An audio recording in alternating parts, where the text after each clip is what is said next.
Hi, my name is Dr. Shammick Kotecha. I'm the founder of the Kotecha GPS Club.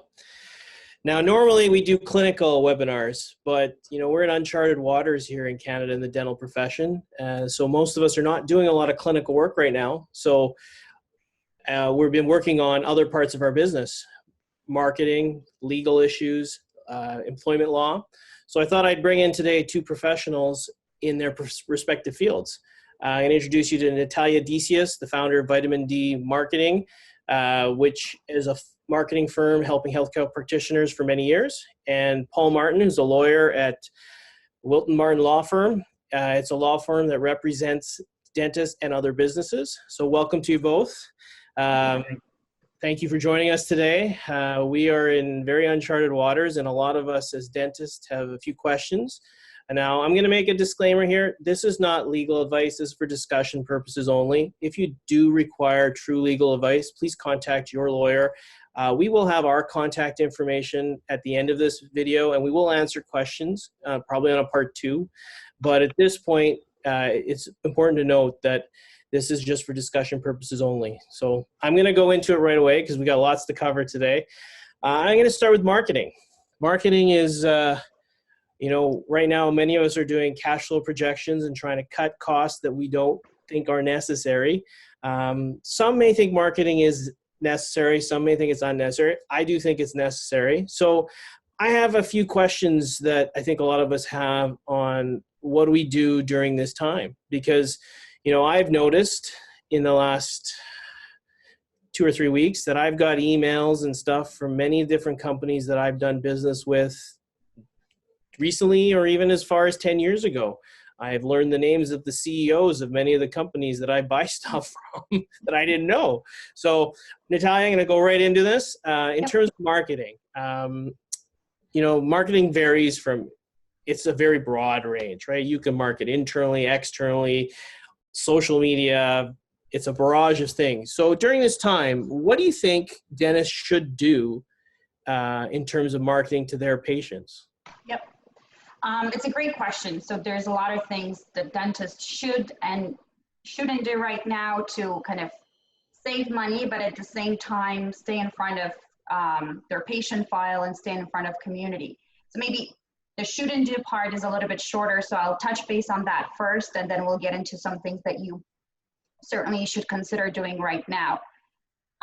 So if you do have any social media or any Google pay-per-click ads that are promoting specific, elective services that you can't provide at the moment, so whether it's Invisalign, implants, if you're offering complimentary consultation, certainly pause them because you can't see anyone. So let's just keep them on hold until you reopen. If you have any maybe community mailings that you have already printed that are sitting in a mail house, hold off on them. Don't mail anything out to the local community until you're open and it's makes sense for you to do that. And for the most part, majority of them are fairly general, so you should be able to use them at a later time. Now, in terms of things that you absolutely should do to just stay in front of people and you just don't fall off the map and kind of disappear on everyone. First and foremost, make sure that you have an update on your website in regards to COVID-19 and how that affects your business, if you are or not, or aren't open for emergencies. Have that directly on the landing page because it just helps inform people, and then also avoid unnecessary kind of communication or certain questions that you don't want to answer. If you have any internal communication platforms with your patient file, so whether it's email correspondence or some people do a communication via text message, just make sure that you do that and you communicate with your patient file about kind of what's happening to your office, any updates that you have as it relates to your business, just to stay in front of them. Assure them too if patients have any questions that you can provide some virtual support, whether it's by email or by telephone. There's a lot of questions nowadays as to what's considered emergency and what's not. So providing answers on that and what you can do to support them. And the last thing, which is really the most important thing right now, is to stay social. And what I mean by that is to stay social on Facebook and Instagram. Everyone's online right now, so we have nothing to do. So we're, yeah, so we're just, so it was really a great way to stay in front of your patients, stay in front of your community. Also a great way to build engagement, share some positive news for a change. You know, we're all saturated with news and very few of that is positive news. So if you can actually spread some positivity into your feeds and into your local community, it would certainly do very good things for you. Things that you can share on social media, just to kind of quickly touch base on that. Anything, again, as it relates to COVID updates, if you're doing anything in a form of community involvement, so perhaps maybe you're supporting a local restaurant by ordering some takeout, you know, tagging them in and kind of encouraging people, if you are in a position where you can afford takeout, it's a great way to still, you know, support local businesses around you. Doing a short video update. This could be done by the main dentist, just kind of sharing things, you know, maybe what you're doing to stay busy and kind of just saying hello to your patient file.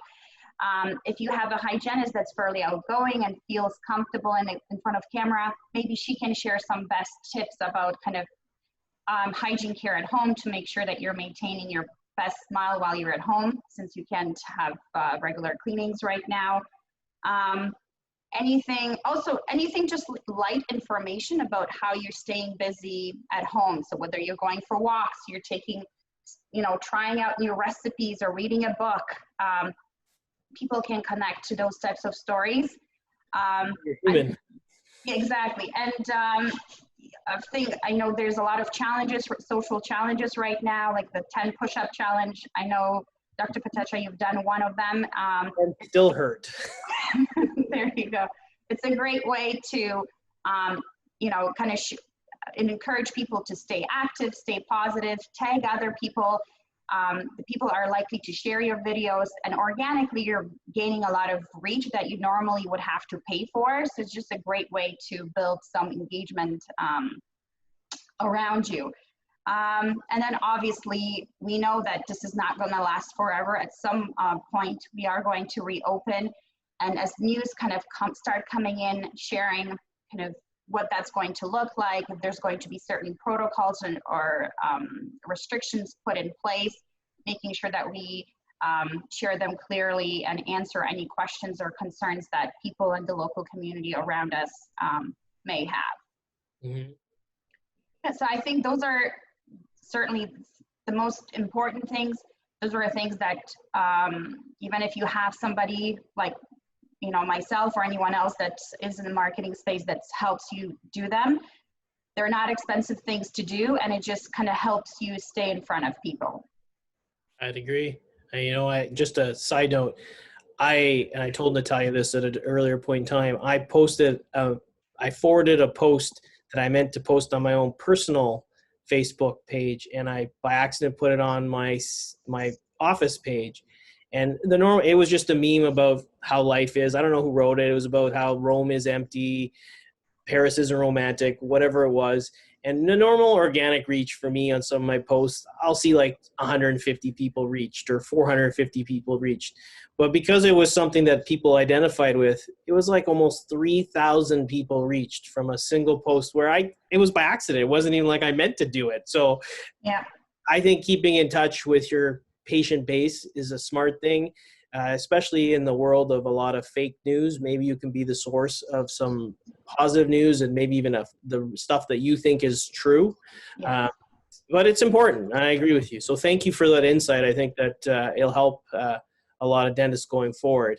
I'm going to transition a little bit more. Do you have anything to add, Paul, on that? Or no, that's outside of my. So I'm going to transition into some of the a little heavier stuff that dentists are going through, which is the employment issues. And I'm going to start, Paul, I'm going to ask you some questions that I've been got I've got from some of my colleagues, and we've discussed amongst ourselves in our forums. And I'm going to start with different things. So first, we're going to start with the Canadian Emergency Response Benefit, CERB. Now, it was announced by the government. It's been tweaked a couple times. So I have some questions that specifically apply to dentists. So firstly, do you think associate dentists will qualify for this? And if so, what do they have to show, or do they have to show anything to qualify after they've applied? So I do think that associate dentists will qualify for this. As we all know, most associates are retained as independent contractors in dental offices. I have only seen a handful retained as employees in over 12 years of representing dentists. So the majority of them are independent contractors, and that for that reason, they won't be entitled to employment insurance when they're let go. So the CERB is designed for people just like associate dentists who can't otherwise access any other government program. So I actually do think that associate dentists will be able to avail themselves of this.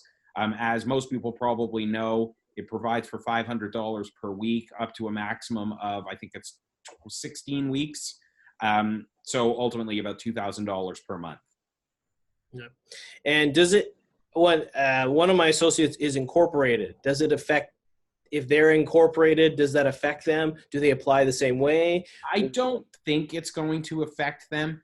Again, at the end of the day, if they're incorporated for tax purposes, all of their income is derived from the payment that they receive from the clinic.